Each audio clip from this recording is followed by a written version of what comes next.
Amados, eu quero te dizer algo nesses dias. Talvez uma das mensagens que tem deixado de se pregar nas igrejas hoje é sobre a volta de Jesus.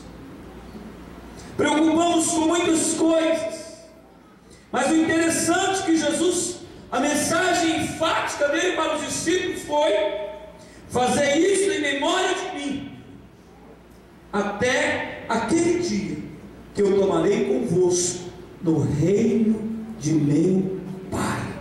Olha para mim.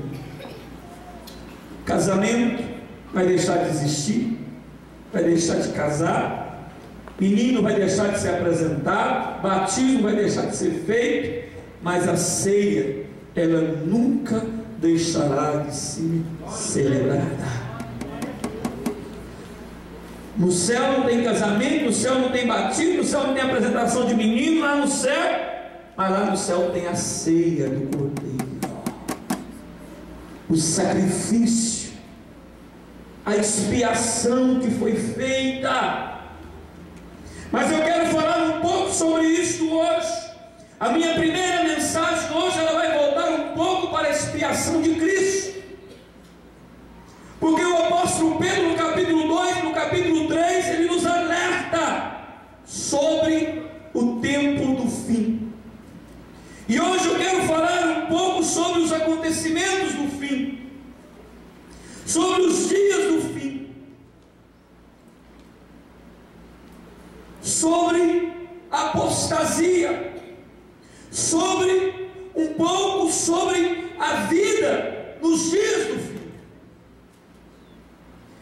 2 Pedro, no capítulo 2, diz assim, abra comigo e deixe aberto, nós vamos ler. Assim como no meio do povo surgiram falsos profetas, assim também haverá entre vós falsos mestres, os quais introduzirão dissimuladamente heresias destruidoras, até o ponto de negarem o soberano Senhor que os resgatou, trazendo sobre si mesmos repentina destruição. E muitos seguirão as suas práticas libertinas, e por causa deles será infamado o caminho da verdade. Também movidos por avareza farão comércio de vós. Será que Pedro estava vivendo nos dias de hoje? Será que Pedro fazia parte da igreja brasileira hoje? Mas não digo brasileira, igreja mundial, a igreja internacional, a igreja em todos os cantos da terra hoje tem virado comércio. Pedro diz também: movidos por avareza farão comércio de vós com palavras fictícias. Para eles o juízo lavrado a longo tempo não tarda, e a sua destruição não dorme. Misericórdia. Queridos, eu quero falar sobre os dias do fim. Os dias do fim serão tomados por uma onda de falsos mestres, de falsos ensinos, de falsas dissimulações, de enganos. Nós vemos hoje tantas coisas acontecendo no meio da igreja, e o comércio no meio da igreja não só está pelo meio dos líderes, mas também está no meio do povo. O povo quer fazer do rei o comércio. Eu dou 1.000 e Deus me dá uma casa. Eu dou um carro e Deus me dá uma fazenda. A visão da igreja hoje muitas vezes tem um foco errado. Você não é crente, presta atenção. Você não está aqui, irmão, para adquirir casas, para adquirir carros. Você não está aqui para adquirir salários faraônicos, mas você está aqui em primeiro lugar para morar no céu um dia junto com Jesus. Nós somos crentes, não é para prosperar, nós somos crentes para amar e servir o Senhor Jesus de alma, espírito e corpo. Mas a Bíblia diz que nos últimos dias viria o ensinamento de todos os lados. Apóstolo, é pecado ter dinheiro? Não, não é pecado. É pecado ter uma casa boa, apóstolo, de jeito nenhum. É pecado, apóstolo, ter uma fazenda de maneira alguma. É pecado ter 10 milhões depositados na minha conta. Que é isso, meu irmão? Quem disse? Não é isso que eu estou dizendo. Mas o que eu estou dizendo é a mentalidade, a visão, o propósito do homem. Hoje minha esposa falava para os líderes, falava sobre responsabilidades, falava sobre entrega. Nós precisamos entender, se vier uma perseguição hoje à igreja, como você está diante da perseguição? Será que você vai conseguir ser perseguido? Será que você vai conseguir ser caluniado? Será que você vai resistir, ser levado diante de um juiz e mandado para a cadeia por causa de Jesus? Será que você vai conseguir se deixar se prender por causa de Cristo? Será que você vai conseguir deixar que os seus bens sejam confiscados por causa do nome de Jesus? Foi isso que aconteceu nos anos 40 com Israel. Os bens foram confiscados porque eles amavam a Deus, eles honravam a Deus, eles serviam a Deus, e cada dia Deus engrandecia Israel no mundo inteiro. E então Hitler se enfureceu de ira, de ódio, de raiva, e começou a matar, e começou a saquear os bens, começou a quebrar as lojas, as fábricas, começou a tomar, começou a confiscar tudo. Eu quero te dizer algo: você está pronto para ser caluniado por causa do nome de Jesus? A Bíblia diz que nos últimos dias a avareza tomaria conta. A avareza seria movida de uma maneira extraordinária dentro da igreja. Quantos são avarentos? Quantos veem o seu irmão passando fome do seu lado, ele não consegue mover uma palha, ele não consegue tirar nada do bolso para investir? Querido, um dos princípios que o Senhor colocou em Israel foi o tempo do ciclo. E quando se fechava 7 ciclos em Israel, que seria 49 anos, no 50º ano era o jubileu. E por que Deus criou o jubileu para Israel? Sabe por quê? Para que não houvesse pobre em Israel, porque tudo começava de novo, no novo. Depois do jubileu se começava tudo, as terras voltavam dos seus antigos donos, e então começava tudo de novo, para que não houvesse pobre. E Deus diz: se no 45º ano, se teu irmão te deve, ou se teu irmão te pede emprestado, e você não tem coragem de investir nele porque está faltando 5 anos, não faça isso, empreste a ele, porque eu sou Deus para prover e honrar você, de crer em mim e investir no seu irmão. Mas a Bíblia diz que viria ensinos. Esses ensinos aconteciam na Ásia Menor naquela época, por uma classe de estudiosos chamados gnósticos, o gnosticismo. Esse povo eram líderes que se espelhavam aos velhos profetas do Velho Testamento, principalmente como Balaão, o homem que se vendia, o homem que se via uma visão diferenciada do reino, um homem que se profetizava por causa de dinheiro, um homem que a visão era terrena e não celestial. E esses gnósticos eram um povo que era apegado a isso. Os gnósticos, eles ensinavam que os homens pudessem ser salvos por meio do conhecimento. E então Pedro, ele começa a divertir a igreja sobre esse povo. Pedro começa a ensinar a igreja, mas esse povo, querido, parece que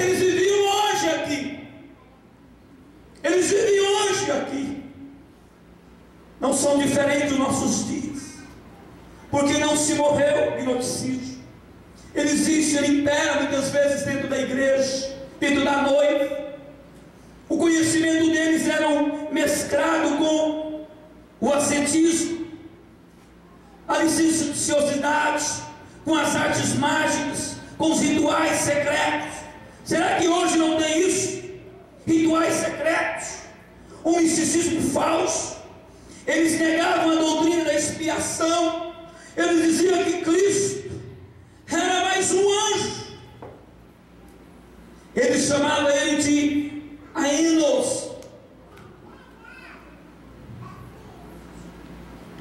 ou Aeons, um anjo aperfeiçoado, mais um. Mas a Bíblia diz em Colossenses capítulo 1 verso 20, que Ele é o cabeça, Ele é a expiação viva por mim e por você. E eu quero te dizer, Ele vai voltar. E se Ele voltar hoje, como você está? Como está a sua vida? Como está a sua vida? Não estou dizendo sua casa. Quero falar com você hoje, sua vida. Como está a sua vida?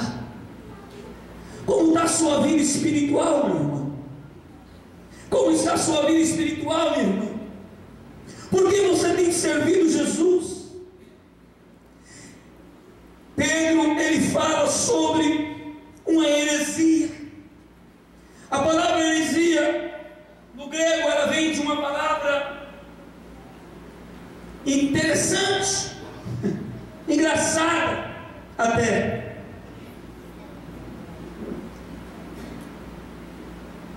Heresia no grego quer dizer aireses. Aireses significa escolha. Se você pegar um bom dicionário tradutor do grego para o português, você vai entender que aireses não é mais nada menos do que escolha. Só que aireses era usada uma palavra no grego para escolha, mas uma palavra voltada para o sentido negativo, que imperava para baixo. Era a palavra que se usava para uma seita naquela época. Uma escolha errada, uma escolha falsa. Quantos nossos dias têm escolhido? Mas eu quero te perguntar hoje, qual é a tua escolha? O que você tem escolhido viver na sua vida? Um evangelho por prazer, por satisfação, ou um evangelho que vai te colocar dentro do céu? Não é fácil pregar isso nos nossos dias. Não é fácil dizer que a sociedade secreta não condiz com a palavra. Não é fácil pregar, querido, que o comunismo não faz parte da palavra. Não é fácil você pregar e ensinar que magia não faz parte da palavra, que comércio não faz parte da palavra. Eu quero te dizer, apóstolo, mas então um crente não prospera. Sabe por quê? Porque a Bíblia diz que toda semente que eu lanço no reino de Deus, ela produz 30, 60 e 100 vezes mais. À medida, a Bíblia diz que eu sou fiel ao meu dízimo, Deus é fiel comigo e Ele me protege, e então os demônios não podem entrar na minha vida. Então, quando uma pessoa se converte, ele prospera. Não porque o reino é um comércio, mas porque o reino tem benefícios. O reino, ele te traz transformação. Mas esta não é a nossa motivação. A nossa motivação precisa ser o dono do reino, e não o reino. Muita gente está preocupada com o reino. Se prega muito hoje sobre reino. Eu preciso ter o dono do reino. Eu preciso me preocupar com o cabeça do reino, com o príncipe do reino, com o líder do reino, com quem ele me ensinou.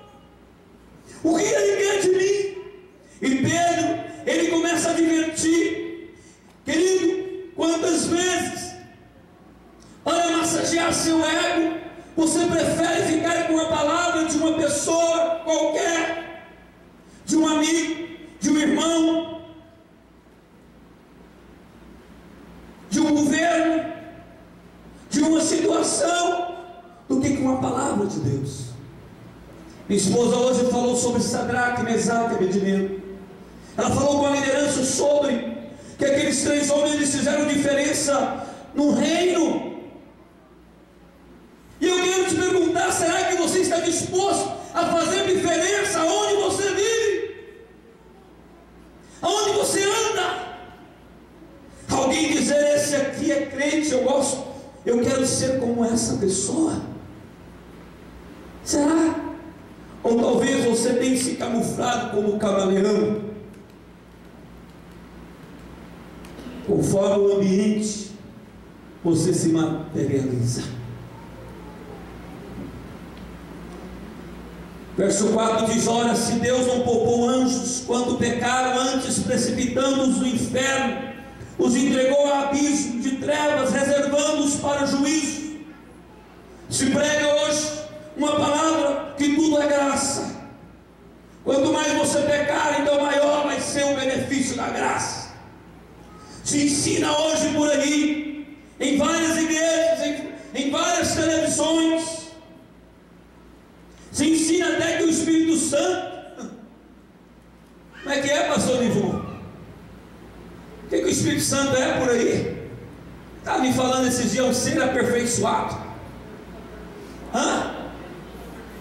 É um Jesus aperfeiçoado. Que barbaridade, irmãos.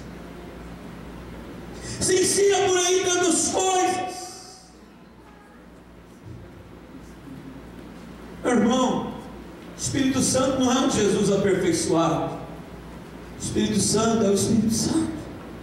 É o paracleto da igreja, é o amigo, é aquele que consola a noiva, é aquele que vive junto com a noiva aqui na terra. O Espírito Santo não está no céu está o Pai e o Filho assentado. Onde está Jesus? À direita do Pai, assentado com Ele. E o Espírito Santo, se você é crente fiel, Ele está dentro de você. Quem está entendendo? Diz glória. Quer se fazer tantas coisas, não é isso que a Bíblia ensina, amado.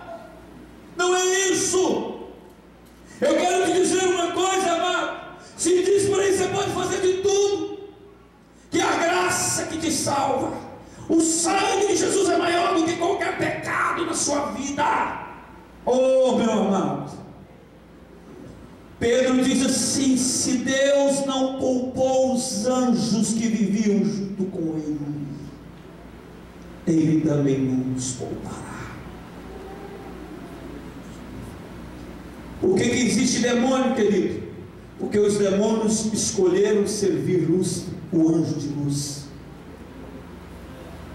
Os anjos, uma terça parte dos anjos, escolheram a heresia de Lúcifer, a herese de Lúcifer. Eles escolheram o caminho que os agradava, e por isso existe capeta, demônio, espírito mau. Eu quero que você entenda uma coisa: um dia Deus vai te julgar.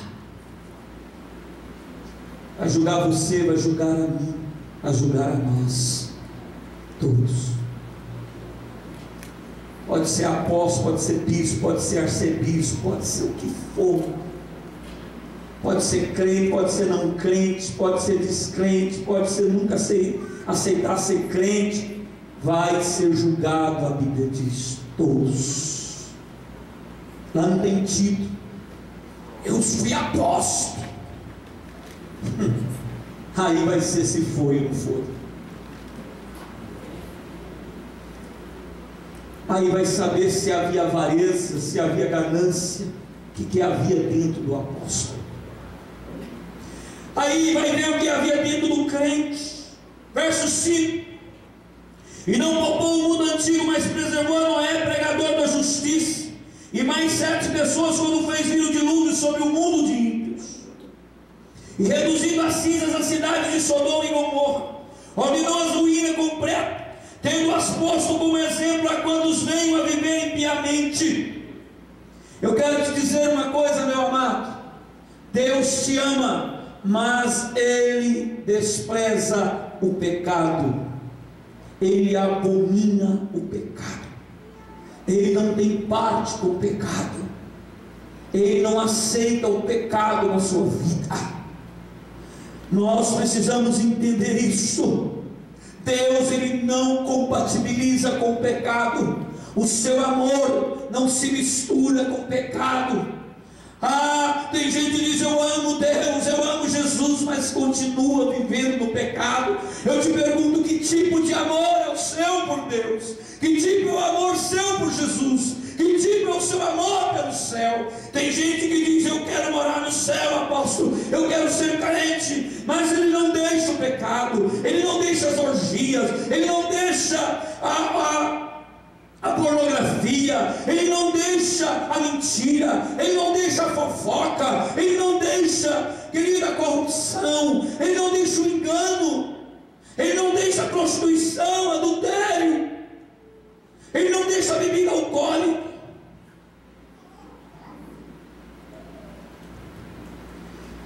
E livrou o justo Ló, afligido pelo procedimento libertino daqueles insubordinados. Verso 8: porque esse justo, pelo que via e ouvia quando habitava entre eles, atormentava sua alma justa cada dia por causa das obras iníquas daqueles. Eu quero te dizer, querido, o pecado, presta atenção, o pecado gera tormento. Quantos crentes que estão atormentados por causa do pecado? O pecado produz acusação, o pecado produz peso, inveja, ciúme. É pecado. Porque o Senhor sabe livrar da provação os piedosos e reservar sobre castigos o injusto para o dia do juízo. Misericórdia. Eu quero te dizer, cristianismo não é brincadeira, cristianismo é coisa séria. Ser crente, irmão, é para morar no céu. Ser crente é para ter Deus como Pai e não como Criador apenas. Eu quero te dizer algo nessa noite. O Senhor, ele diz: eu vou livrar da provação os piedosos. Eu quero dizer àquele que é crente: vale a pena ser crente, vale a pena pagar preço para ser crente. Sabe por quê? Porque o Senhor nos livra. A Bíblia diz que muitas são as aflições do justo, mas o Senhor o livra de todas elas. O Senhor guarda. Verso 10: especialmente aqueles que, seguindo a carne, andam em imundas paixões e menosprezam qualquer governo, atrevidos, arrogantes, não temem difamar autoridades superiores.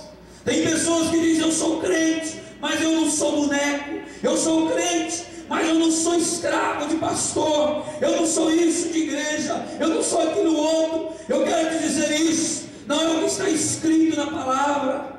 Isso talvez é ensino de homens heréticos, de homens que foram levando a heresia de tempo a tempo e ensinando besteiras. Mas Deus não nos chamou a hereses da vida, as escolhas erradas da vida, mas Deus me chamou, Deus te chamou para estar na parousia, ou seja, você está, querido, no poder determinante de um testemunho cristão. Fala para o teu irmão, diz: não escolha errado, não vive na hereses da vida, mas vive na parousia de Cristo. O que é parousia, apóstolo? É um poder determinante dos deveres cristãos. O Senhor tem dever para mim, pastor Bené. O Senhor tem dever para você, Luiz. Como cristão, precisa haver uma parousia na nossa vida. Existe um poder determinante que nós temos que ser diferentes. Nós temos que dar testemunho. Por que, apóstolo? Porque Jesus vai voltar. Jesus vai voltar. Verso 11: ao passo que anjos, embora maiores em força e poder, não proferem contra eles performantes na presença do Senhor. Esses, todavia, como brutos, irracionais, naturalmente feitos para presa e destruição, falando mal daquilo que são ignorantes, na sua destruição também hão de ser destruídos. Olhe para mim, crente não pode ser ignorante, crente tem que ser servo. Olhe para mim, crente é dependente de Deus. O homem foi criado para ser dependente. O dia que o homem deixa de ser dependente de Deus, ele começa a depender de si ou de qualquer outra coisa. Mas o homem não consegue viver só. Eu não nasci, irmão Zezinho, você não nasceu para ser só. Nós somos dependentes. Você vê um homem ruim quando você tinha uma mulher dele. Um homem casado, aí arranca a mulherzinha dele, deixa ele sozinho no lugar deserto, muitos dias. Ele começa a ficar tristinho, escabriado. Isso não é só um, é todos. Por quê? O homem nasceu para ser dependente. Muitas vezes há um espírito de dependência em nós. Isso não vem de Deus. Os insubordinados não são do Senhor. Os atrevidos não são do Senhor. Cristianismo, irmãos, é coisa séria. Recebendo injustiça por salário da injustiça que pratica, considerando como prazer na sua luxúria carnal e em pleno dia, quais modos e deformidades eles se regalam nas suas próprias mistificações, enquanto banqueteiam juntos convosco, tendo os olhos cheios de adultério e insaciáveis no pecado, engordando almas inconstantes, tendo o coração exercitado na avareza, filhos malditos, abandonando o reto caminho, se extraviaram seguindo pelo caminho de Balaão, filho de Beor, que amou o prêmio da injustiça. Hoje, muitas vezes se vê uma igreja que ama mais a doutrina de Balaão do que a doutrina de Cristo. A doutrina de Cristo é uma doutrina de servo, é uma doutrina de entrega, é uma doutrina de amor, é uma doutrina de perdão, é uma doutrina de reconciliação, é uma doutrina de restauração. Mas a doutrina de Balaão não, é uma doutrina de engrandecimento, é uma doutrina de prêmio. Quantos querem ser premiados? Quantos, se ele fazer a obra, se nele não houver um prêmio, se não falar bem dele, ele diz: eu estou com raiva, eu estou cheio de ira, eu estou frustrado, ninguém falou nada para mim, ninguém me quer, ninguém, não, já viu isso, irmãos? Tem gente, presta atenção, tem líder, tem crente, se você não encher a bola dele, ele entristece. É o prêmio de Balaão.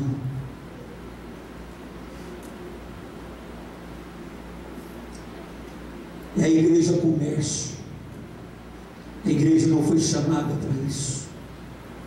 A igreja foi chamada para se entregar ao Senhor, amar pelas causas do Senhor. Olha para mim, existem coisas maiores do que os prêmios de Balaão.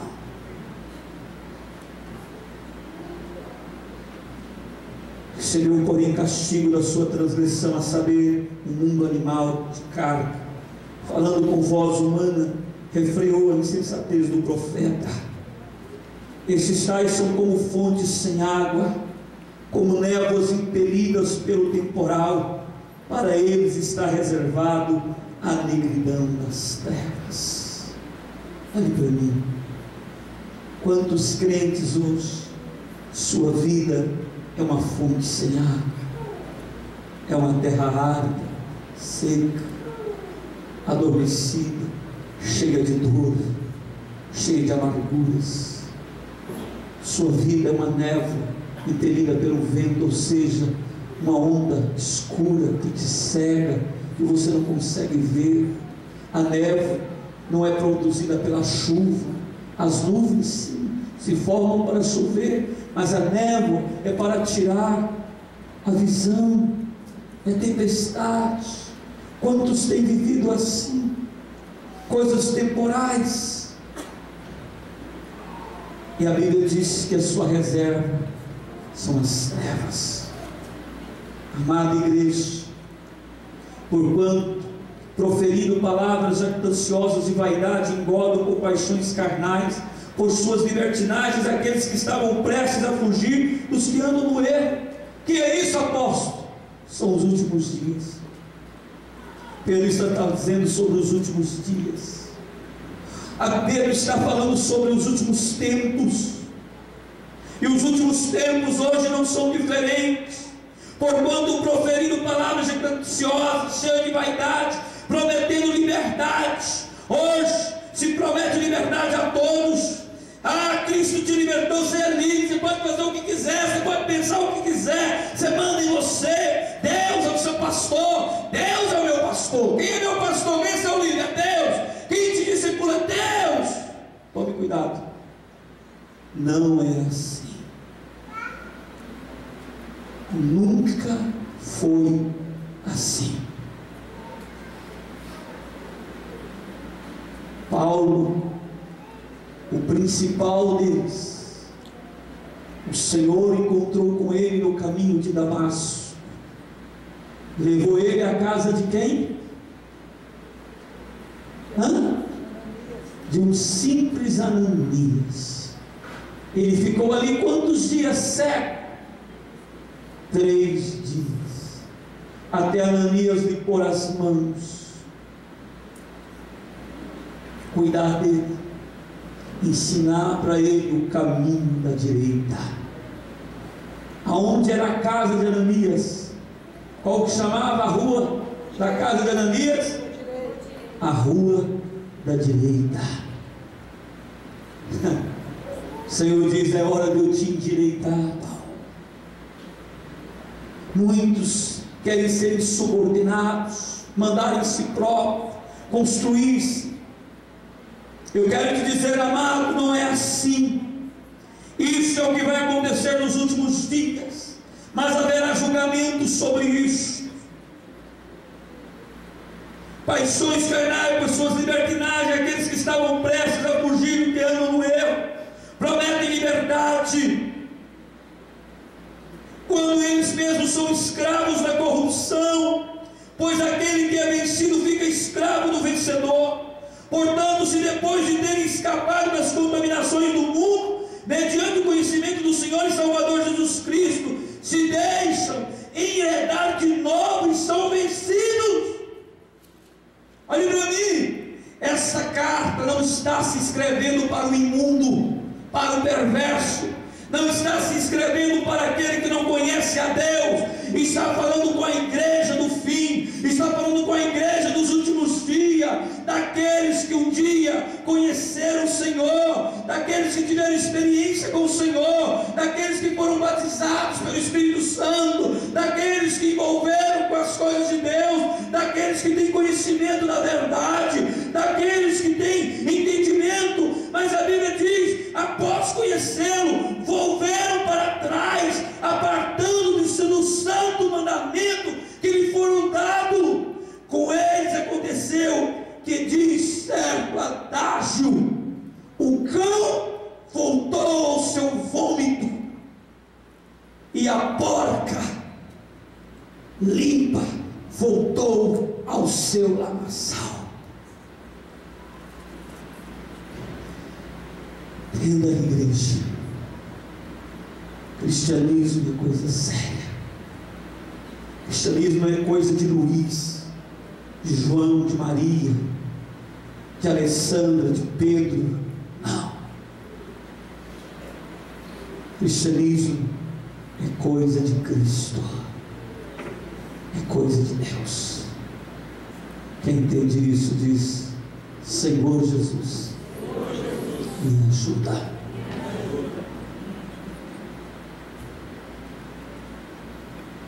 Quantos têm voltado a uma vida velha, como antes? Quantos têm voltado de uma porca lavada, voltar a revolver-se na lamaçal? Pedro fala assim: amados, esta é agora a segunda epístola que vos escrevo, capítulo 3. Em ambas procuro despertar com lembranças a vossa mente esclarecida, para que vos recordeis das palavras que anteriormente foram ditas pelos santos profetas, bem como do mandamento do Senhor e Salvador, ensinado pelos vossos apóstolos, tendo em conta antes de tudo que nos últimos dias virão escarnecedores com seus escárnios, andando segundo as próprias paixões e dizendo: onde está a promessa da vinda de Jesus? Porque desde que os meus pais dormiram, todas as coisas permanecem como desde o princípio da criação. Porque deliberadamente esquecem que de longo tempo houve céus bem como terra, a qual surgiu da água e através da água pela palavra de Deus, pela qual veio parecer o mundo daquele tempo afogado em água. Ora, os céus que agora existem e a terra, pela mesma palavra, têm sido entesourados para fogo, estando reservados para o dia do juízo e destruição dos homens ímpios. Há todavia uma coisa, amados, que não deveis esquecer, que para o Senhor um dia é como 1000 anos, e 1000 anos como um dia.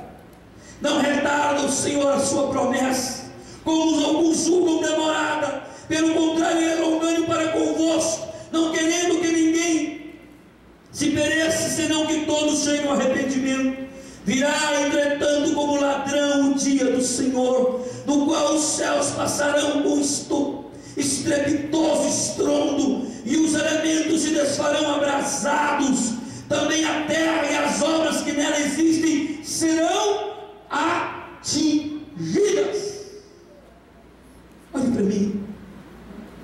A terra e as obras que nela existem será atingida na volta de Cristo.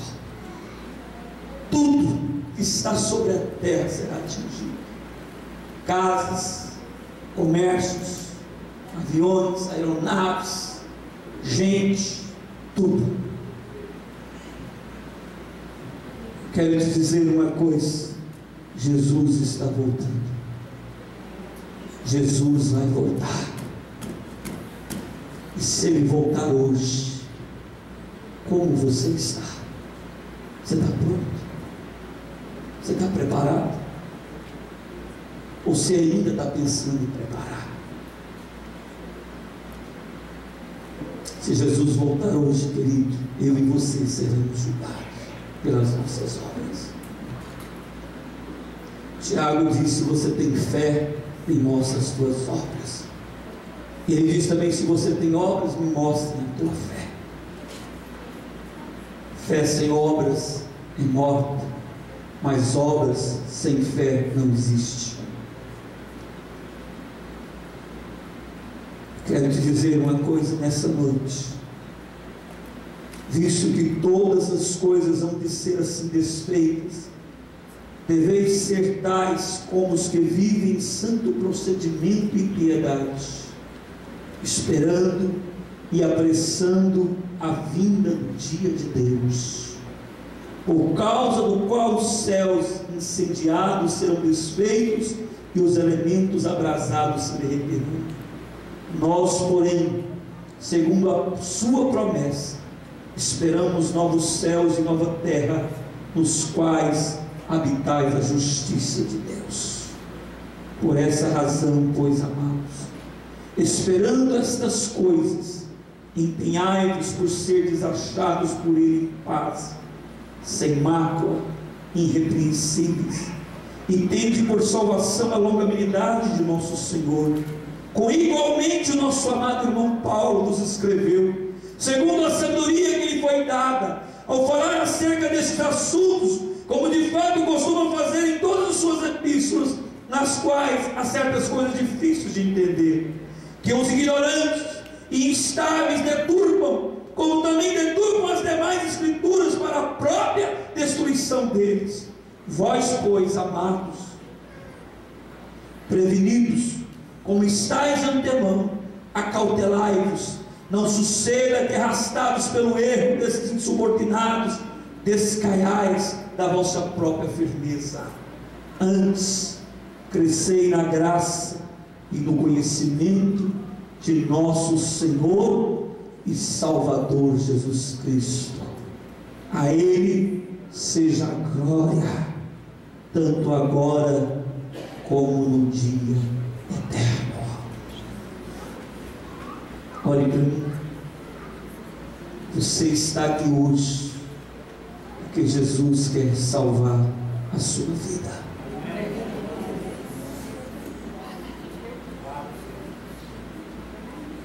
Apóstolo, eu tenho passado lutas. Fique firme. Apóstolo, eu tenho pecado. Saia do pecado antes que você morra, antes que você seja julgado e achado nele. Conserte. Mas o ciclano prega assim, a igreja fulana assim. Como que a Bíblia fala? Como que a Bíblia ensina? Olhe para mim. Jesus vai voltar. Isso é mais forte do que qualquer evento evangélico. Isso é mais forte do que qualquer coisa que nós podemos viver aqui. Isso é eterno. E com isso, eu e você não podemos brincar. Muita gente tem brincado de ser crente. Eu quero fechar esta palavra te chamando ao livro de Apocalipse, capítulo 20, verso 11. Diz assim: vi um grande trono branco. Abre sua Bíblia comigo. Apocalipse capítulo 20, verso 11.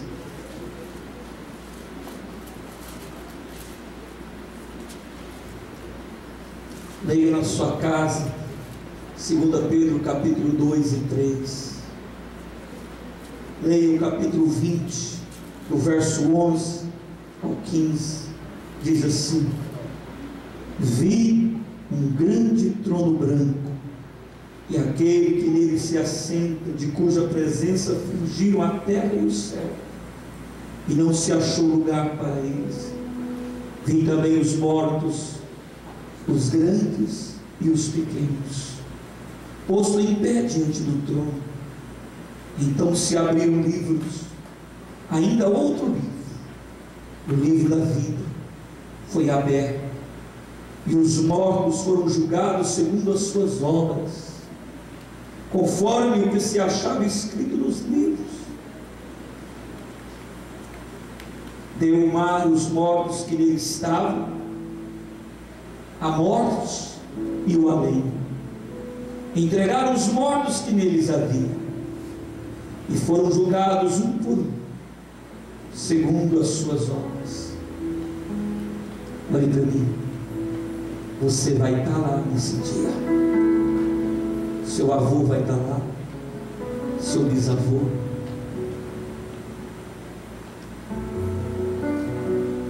Abraão vai estar lá, Moisés, todos estarão lá, grandes e pequenos, todos. Vai se abrir o livro. Então a morte e o inferno será lançado para dentro do lago de fogo.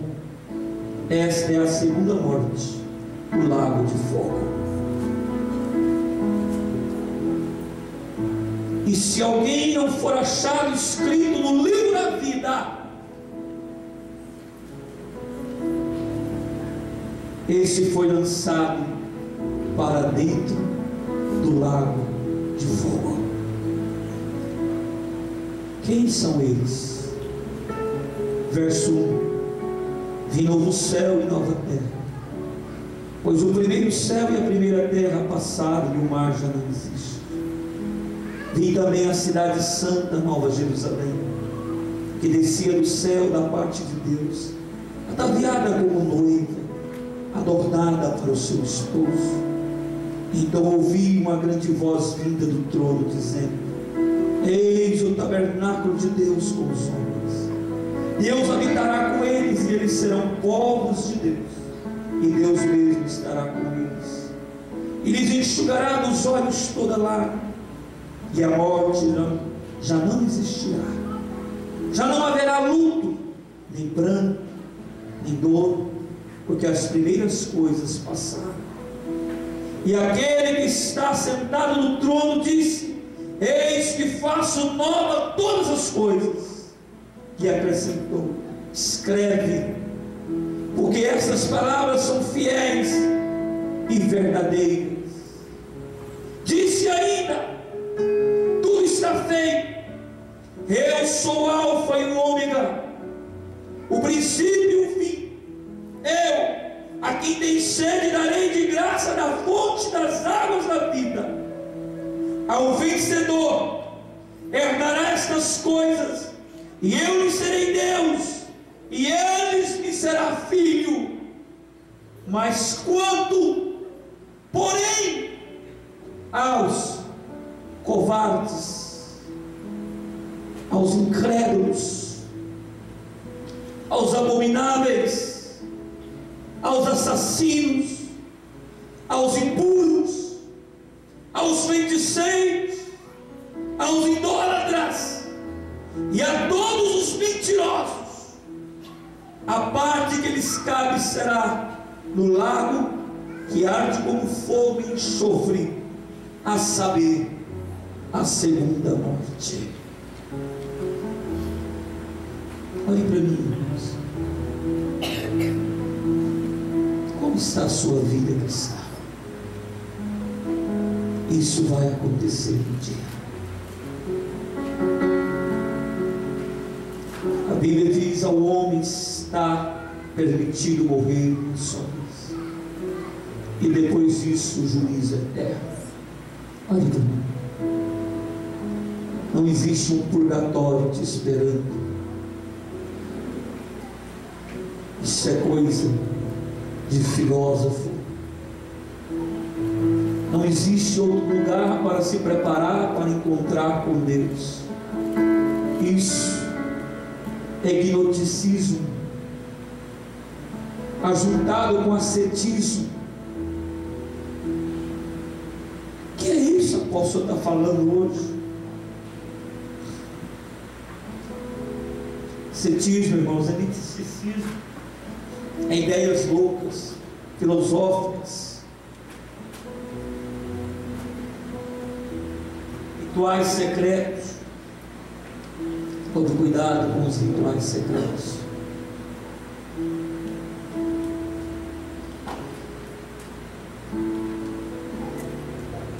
Que é um covarde?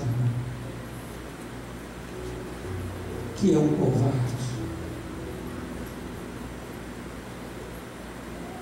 Uma pessoa que não consegue permanecer com Cristo, que se negocia,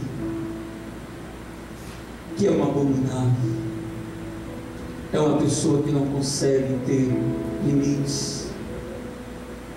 Não tem limites. Abominável, uma pessoa sem limite. A Bíblia está dizendo que você tem que ter limite na sua vida.